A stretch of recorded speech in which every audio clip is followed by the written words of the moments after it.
Ayun na nga guys, pumunta kami sa Dolomite Beach dahil nabalitaan namin na maganda na daw dito. At hindi nga nasayang pag-ibig namin sa inyo. Charis! Di may in love for today's video. Di talaga nasayang ang pagpunta namin dito sa Dolomite. Yun na nga, may nakita pa kami nagpa-practice ng Dragon Boat. Nakakamangha pala manood ng mga ganito. So parang ang bagal nila. Charis! Hindi magiging pala decision for today's video. Ang napakalinis na nga talaga dito sa Dolomite. Ang kita nyo naman sa tubig, di ba? Malinaw na at malinis talaga. Nga namin maligong tatlo kaso bawal pa. Yun na nga yung dalawang batang makukulito, enjoy na enjoy sa paglalaro dun sa may gilid ng dagat. Di naman bago sa kanila ang pagpunta sa dagat. Sadyang manghalang talaga sila dito sa Dolomite Beach dahil nakukwento ko nga sa kanila, hindi naman talaga to ganito dati. Sabi ko nga sa kanila nung unang panahon pa ng hapon. Inabi ko nga sa kanila na hindi naman talaga Dolomite Beach ang tawag dito. Hindi Manila Bay. Ikukwento ko pa sa kanila, baka sobrang haba na ng video na magawa ko. Charis! Sabi ko nga sa kanila nung wala pang ganong tao, mas maganda talaga tong Manila Bay.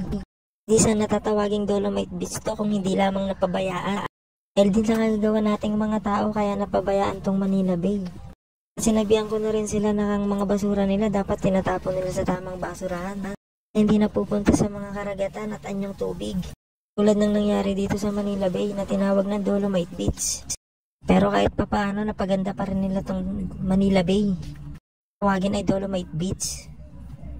Kaya yung dalawang anak ko enjoy sa paglalaro. At ayun na nga guys, pumunta muna kami dito sa gilid. Pero hindi pa rin papaawat talaga tong dalawang anak ko, enjoy pa rin sila sa paglalaro. Kahit medyo malayo na sila sa tabing dagat. Talagang sinusulit nila yung pagpunta namin dito sa Dolomite Beach. Kaya hinayaan ko na lang muna silang maglaro.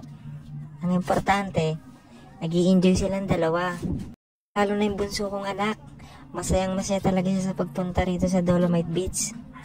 Ito talaga yung pagpunta namin dito dahil hindi gaano karami yung mga tao. At nung nakita ako sa balita, sobrang dami. Ipong magsisiksikan na lang kayo dito. Pero ngayon, saktong-sakto talaga yung pagpunta namin. Kaya medyo solo rin namin kahit papano itong Dolomite Beach. Solo, Charis! Hindi magiging makasarili for today's video. Nabihan ko nga sila na magpahinga na pero ayaw pa rin talaga ng dalawang anak ko. Sige pa rin talaga sila sa pagtakbo. At ayun na nga guys, nagpasya na nga kaming umuwi. Dahil tanghali na nga at mainit na ang sikat ng araw. Sinabi ko naman sa kanila na babalik kami dito. Pag bumalik kami, hapon na kami pupunta. Para makita naman namin dito ang paglubog ng araw.